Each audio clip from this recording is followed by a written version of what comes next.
Hello, Emilien. Hello. Nice to see you again. I would like to introduce yourself. So my name is Emilien Leonhardt from Hirox. We are today scanning the screen using our 3D digital microscope, the Hirox Europe.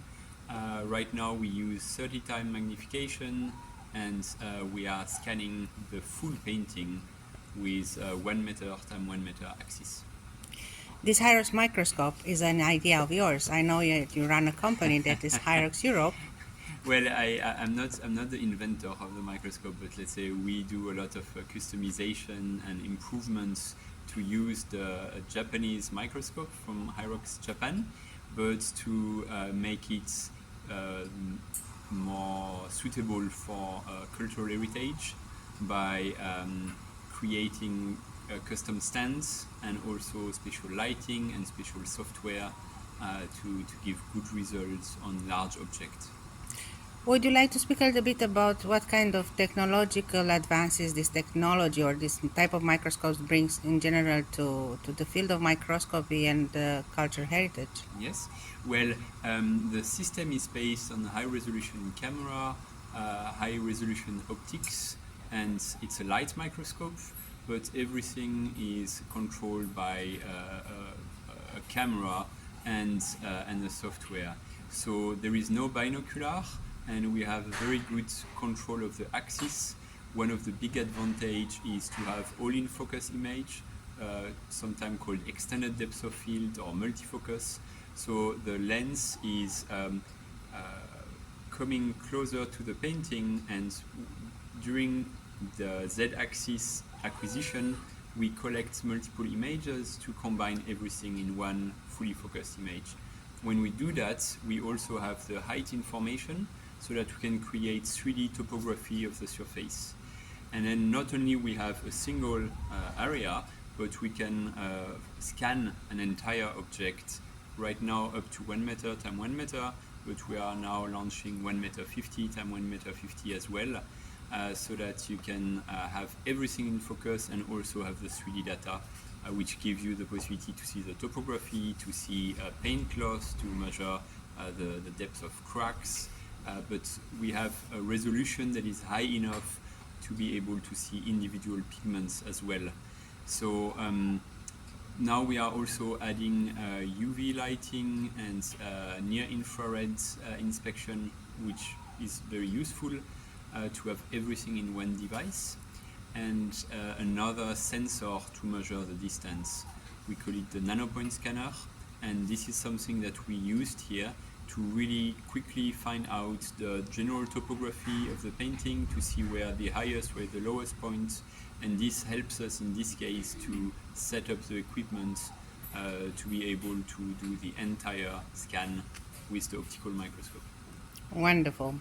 I know that you already had an interesting experience with the girl with the pearl. Actually, there is a beautiful video of the scan on that occasion. You did it for, if I'm not wrong, With the Maurits house? Maurits House, Yes. yes. And after that, you actually printed in 3D the surface of the art of the painting. Yes. Would you say a little bit about this? Do you think it's possible to do this also for our screen?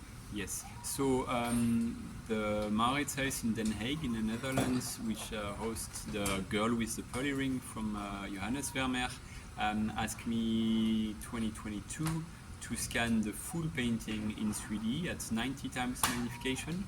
And for each of the tiles, so it was 41,000, around 41,000 3Ds that we combined in one giant 3D file.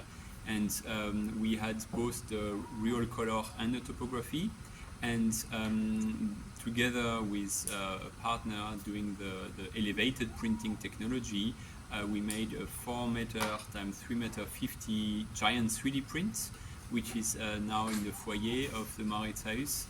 And the public can touch and feel and see this beautiful painting in a huge size, and also really feel the topography. And we also did four different areas, like the eye, the pearl, some part of the headscarf, and I think some part of the jacket, I think, in 1 meter times 1 meter 3D print. So 4 details really nicely represented in 3D.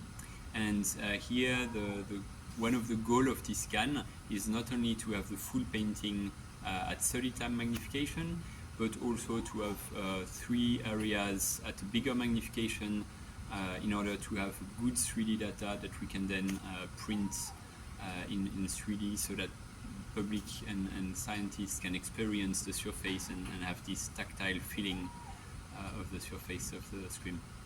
From your previous experience with the girl with the pearl and these 3D prints, would you estimate that this kind of application to educational field also, not only for conservation, will have interest for the public, so. for a wider public? Yeah, I think the results have been very well received. I mean, the public really likes this, and it was supposed to be a temporary exhibition until the end of last year. So I think it was supposed to be maybe 4 or 5 months long, and now they want to keep it as a permanent exhibition.